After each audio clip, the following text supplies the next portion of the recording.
بسم اللہ الرحمن الرحیم۔ السلام علیکم ورحمۃ اللہ وبرکاتہ۔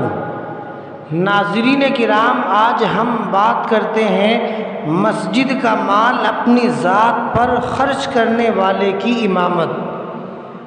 مسجد کا مال اپنی ذات پر خرچ کرنا یہ صریح خیانت ہے اور ضمان اس کے ذمے لازم ہے، اور اگر وہ امام توبہ نہ کرے اور ضمان ادا نہ کرے تو امام رکھنے کے لائق نہیں ہے۔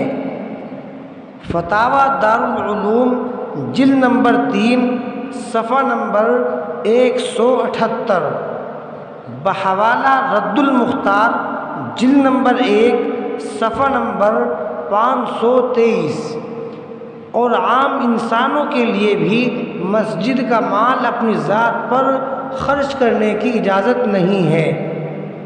اللہ تعالی ہم سب کو کہنے سننے سے زیادہ عمل کی توفیق عطا فرمائے۔ سبحان اللہ و بحمدہ، سبحان اللہ العظیم۔